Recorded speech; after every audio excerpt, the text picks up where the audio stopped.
esta mancha original e sair do lugar onde nos colocaram. Isso ela falou lá, né, entre 75 e 79. Mas que lugar é esse, né, que nos colocaram, que ela está dizendo? E aí eu gosto de fazer uma reflexão sobre esse lugar que muitas vezes é o não lugar, né? É o não lugar, é esse lugar da invisibilidade, né, na sociedade que a gente vive, né, onde ser branco e ser mulher branco ainda é um modelo universal de humanidade, né. Aqui eu gosto bastante dessa tirinha, né, que é justamente isso, né, uma criança pergunta o que é o preconceito e o adulto responde, é uma forma de silêncio, né, então é uma mulher branca, é uma mulher negra de black enorme e tem vários fenótipos e vários signos e mesmo assim as pessoas fingem que não enxergam isso, porque enxergar as diferenças você vai ter que agir, né, de acordo com isso, né.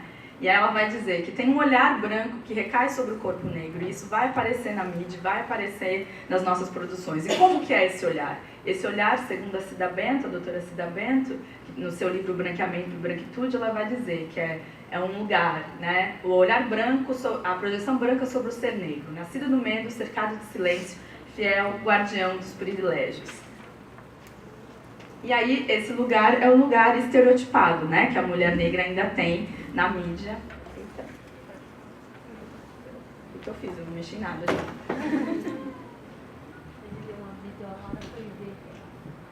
Ah, é? Ah, entendi. Eu posso continuar falando? O que eu faço? Por favor. Ah, tá.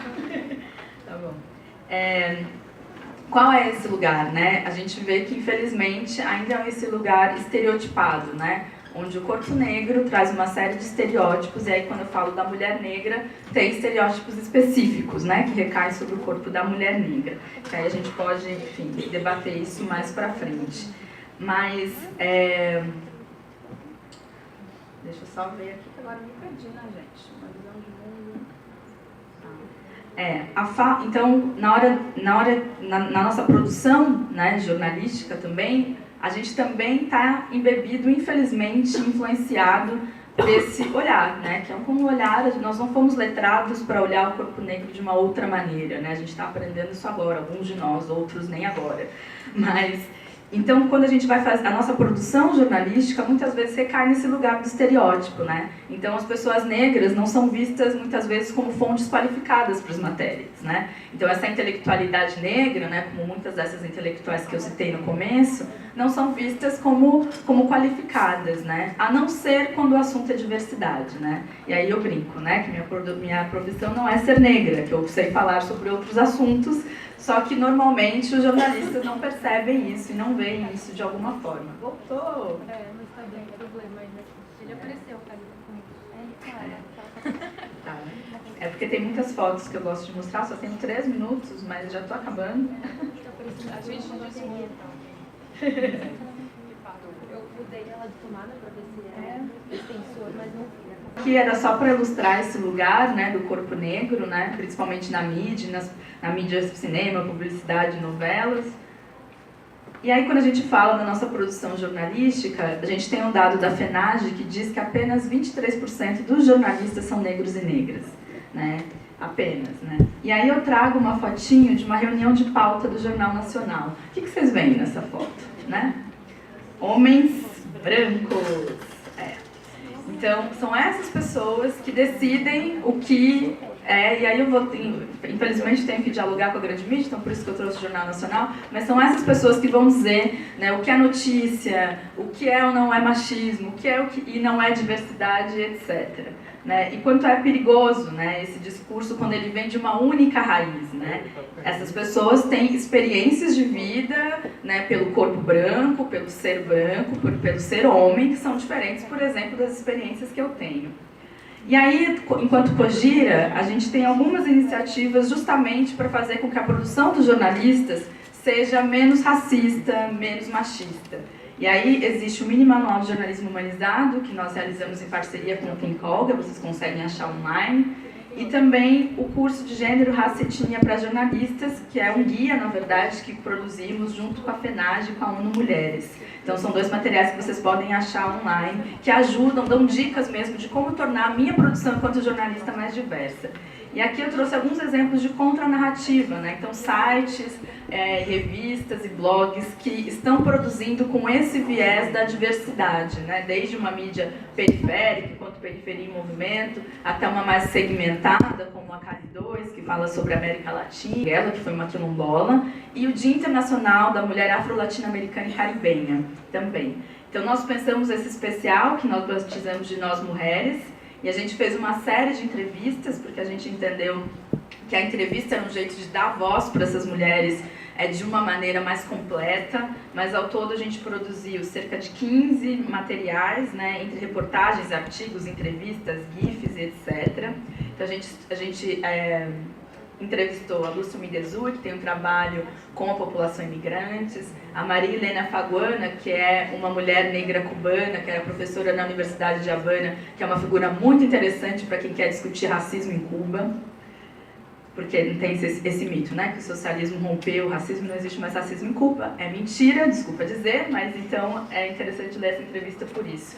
A gente entrevistou a Yalorixá Wanda de Oxum, que faz esse debate sobre o candomblé e a oralidade e as raízes africanas, com a escritora Geni Guimarães. Eu imagino que muitos de vocês não conhecem nenhuma dessas mulheres, mas assim, é bem importante conhecer. A MC Sofia, que é uma MC super jovem e que faz um trabalho maravilhoso. A médica Jurema Werneck, que tem um trabalho, inclusive, internacional, falando sobre a saúde da mulher negra. E nesse ano, para terminar, nós fizemos esse outro especial, de novo no dia 25, que a gente batizou de Negra Soy, de novo trazendo as contribuições das mulheres negras para a sociedade. Então a gente entrevistou a Piedad Córdova, que é uma congressista da Colômbia. A Colômbia é o segundo país mais negro aqui da América do Sul, tirando o Brasil. Então foi bem interessante também aproximar essas realidades. A Vilma Reis, que é ouvidora do estado da Bahia, que tem um discurso bem forte justamente sobre a sobrevivência e sobre o genocídio do povo negro.